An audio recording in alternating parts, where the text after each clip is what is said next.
the previous video, we talked about the first steps of software development cycle, namely gathering of requirements.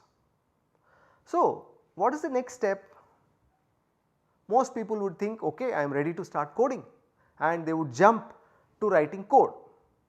Is that really the next step? Let us see this with an example. Imagine that you are a small team going to implement the Amazon Pay feature from the requirements. All of you are really excited to start implementing, right, and directly jump into coding. What difficulties are you likely to encounter? Pause here for a moment and think about it and write down 1 or 2 difficulties that may arise if we directly jump into coding after gathering the requirements.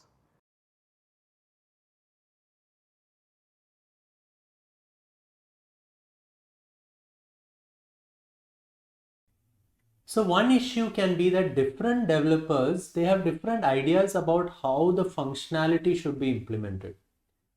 So even if you have discussed about what should be done with your teammates, you will most likely make changes in your code. For example, you might add an argument to an existing function in your code. And this can result in an error in the code of your colleague, which uses your function to develop her component. And this can be more problematic when different components created by different people have to interact with each other. And such a scenario can be a disaster. It will needlessly make the software complicated and the product won't be delivered on time. Also, if I want to add new features later on, it would help to have a big picture view of the system so that I can decide how this new feature can be correctly integrated into the existing system.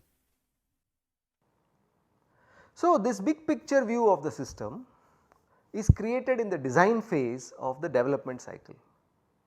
Okay, we create this so that we know how to organize the code before we jump into implementing it, and this provides the structure to the whole software system. So after coming up with the design, then we can go into implementing the system and write code. So learners, here is a reflection spot for you. So what all comes to your mind when you see software developers writing code? How do you think people work in this development phase? You can pause this video and write down your responses before proceeding.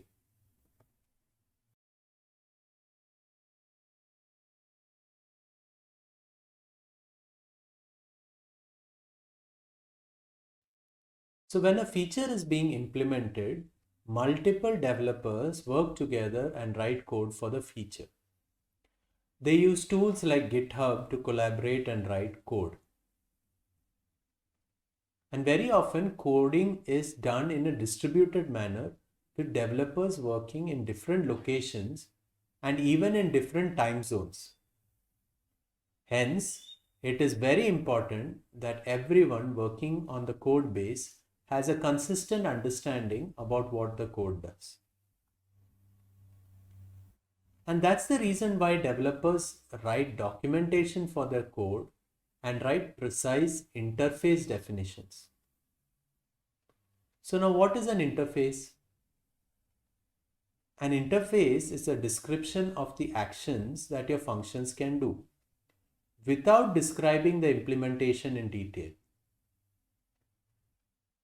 The interface shows what requests are accepted and in what format the corresponding response is given. That is the output. The code being implemented by the interface can change as long as the interface remains the same. So, in the development phase, software developers write code based on the requirements and the design of the software system. Development is usually distributed. These systems are too big for one person or one small team to develop. So, multiple people write the code which implement the required functionalities, Often multiple people are sitting in multiple time zones to do this. So, to ensure now that we can put everything together and it functions, everyone in the development team needs to write what are called interface definitions.